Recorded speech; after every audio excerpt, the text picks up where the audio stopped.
Assalamualaikum warahmatullahi wabarakatuh. Berjumpa lagi dengan saya Zuliani SPD, calon guru penggerak angkatan 7. Kali ini saya akan mengulas tentang koneksi antar materi, kesimpulan dan refleksi menurut pemikiran Ki Hajar Dewantara dengan 3 pertanyaan. Apa yang Anda percaya tentang murid dan pembelajaran di kelas sebelum Anda mempelajari modul 1.1? 1.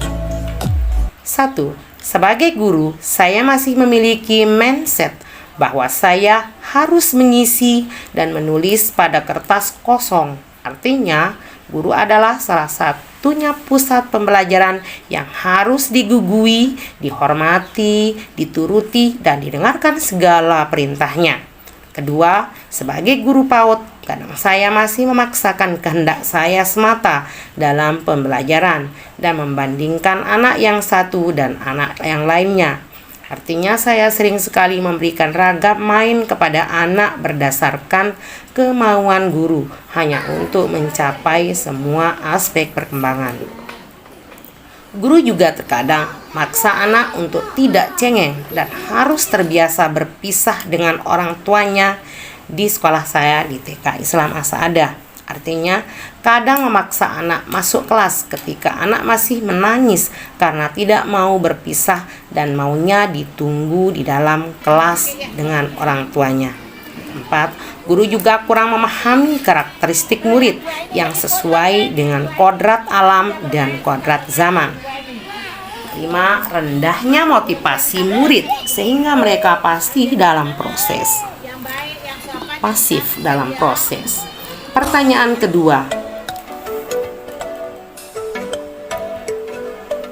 apa yang berubah dari pemikiran atau perilaku Anda setelah mempelajari modul ini?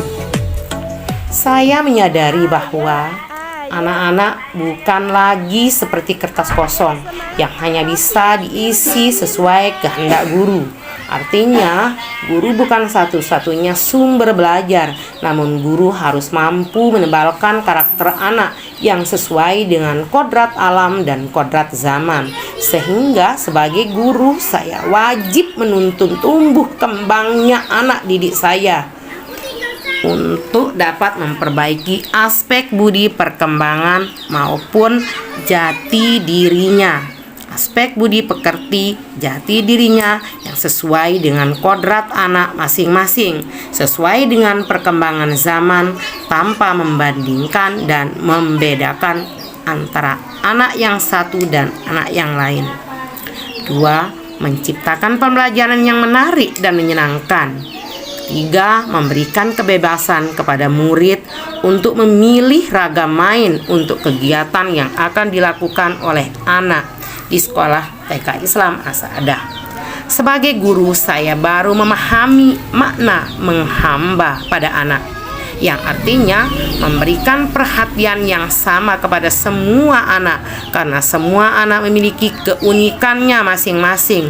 Untuk menggalinya, kita perlu pendekatan yang manusiawi dengan rasa penuh cinta kasih kepada anak, sehingga tidak ada lagi kata takut belajar dan takut sekolah. Kemudian pertanyaan ketiga, apa yang dapat segera Anda terapkan lebih baik agar kelas Anda mencerminkan pemikiran Ki Hajar Dewantara? Saya membuat kesepakatan kelas sebagai bentuk komitmen bersama. Kemudian, memahami karakter setiap peserta didik dan keunikannya masing-masing dan bersama untuk melaksanakan refleksi proses pembelajaran. 3. Melakukan komunikasi dengan orang tua siswa sehingga kita bisa berkolaborasi dan bertanggung jawab bersama untuk mencapai tujuan pembelajaran yang baik dan mencapai keselamatan dan kebahagiaan. 4. Menyusun rencana pembelajaran yang berpusat pada peserta didik, menciptakan suasana belajar yang menyenangkan dan memberikan kesempatan peserta didik untuk merdeka belajar.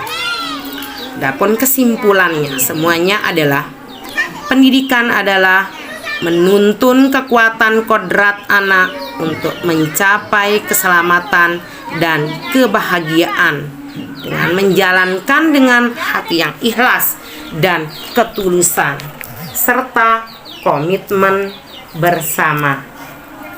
Demikianlah paparan saya. Salam semangat, Bapak Ibu guru hebat. Assalamualaikum warahmatullahi wabarakatuh.